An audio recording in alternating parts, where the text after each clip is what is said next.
Welcome to The Explainer. Today we're diving into a really pivotal moment in history, a time when governments basically stopped being passive observers and decided they had to step in and become active architects, re-engineering society itself, right from the sewers all the way up to the citizen. So to really get why this all happened, you gotta picture what these cities were actually like. The Industrial Revolution was causing this population boom, and people were flooding into cities that just were not ready for them. I mean, they were growing so incredibly fast, they were becoming chaotic, disease-ridden, and frankly, just plain dangerous. And, this chaos, it wasn't some random accident. It was the direct result of a hands-off government philosophy. For a long time, the thinking was, hey, society will just figure itself out. But this crisis was about to prove that idea was completely, totally inadequate for the modern world. Faced with this total mess, we're talking overflowing slums, the real threat of society just collapsing. Something had to give. A radical new idea started to take hold. Maybe the government's job wasn't just to be a referee on the sidelines, but to be an active player, the chief mover of social reform. Okay, so let's really break this down, because this is a monumental shift in thinking. On one hand, you've got laissez-faire, that old belief that government should just keep its hands off everything. And on the other, you have this new reality of active, hands-on intervention. We're not just talking about a policy change here. This was a complete redefinition of what the state was even for. But here's the thing, and this is super important. This change wasn't just about goodwill. Behind all these reforms, there was a healthy dose of fear and some really clever political strategy. The ruling classes were absolutely terrified of socialist revolutions. At the same time, smart politicians figured out that promising reforms was a great way to get votes from the massive, growing working class. It was a pragmatic move for political survival, plain and simple. All right, so you're the government. You've got this new hands-on philosophy. Where do you even begin? Well, you start with the most obvious problem, the city itself, the streets, the sewers, the very air people were breathing. They decided to literally rebuild from the ground up. And this is where a guy named Edwin Chadwick comes in, a real game changer. Back then, a lot of people just blamed disease on bad luck or, divine will. But Chadwick, he used data to prove a revolutionary idea. Disease wasn't random. It was directly caused by filth. His research was the scientific proof the government needed to justify massive, sweeping action.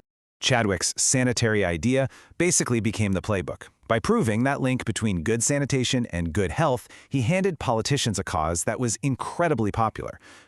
Think about it. Building sewers and providing clean water didn't just save lives. It proved that the government could actually solve people's problems, which, surprise, surprise, is a great way to win elections. Okay, now let's hop over to Paris, because what happened there, wow. It took this idea of rebuilding to a whole other level.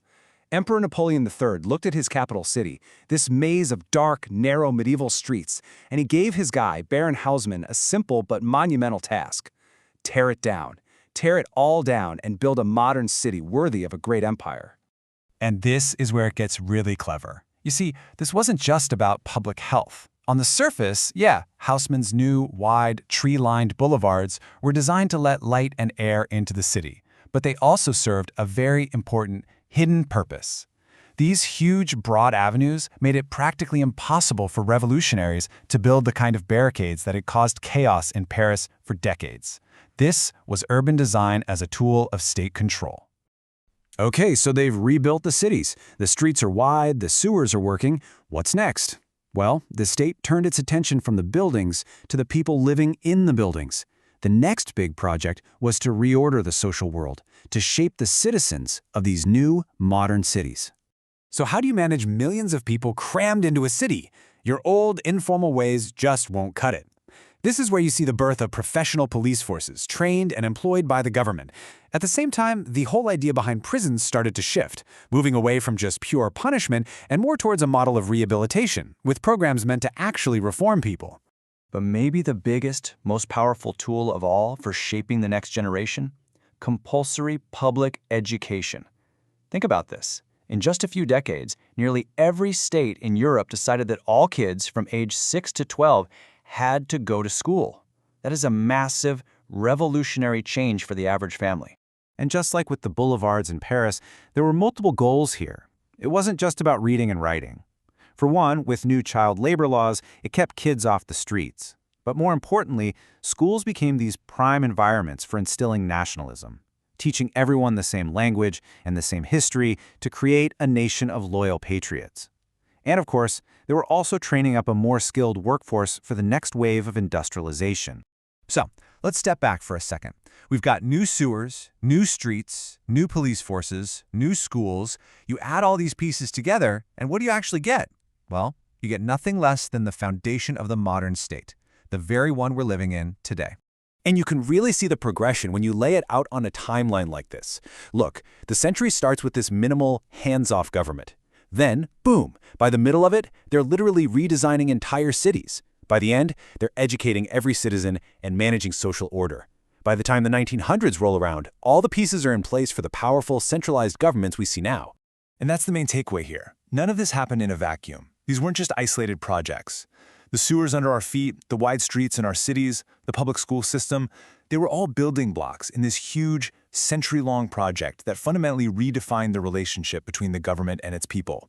It really did lay the groundwork for our entire world. It's pretty incredible, right? It all kicked off because cities were just too filthy. And it ended up creating a whole new contract between the citizen and the state. And in doing so, it left us with a powerful legacy and a really big question that we are still debating today. How much power should the state have to shape our lives, and where exactly should that power end?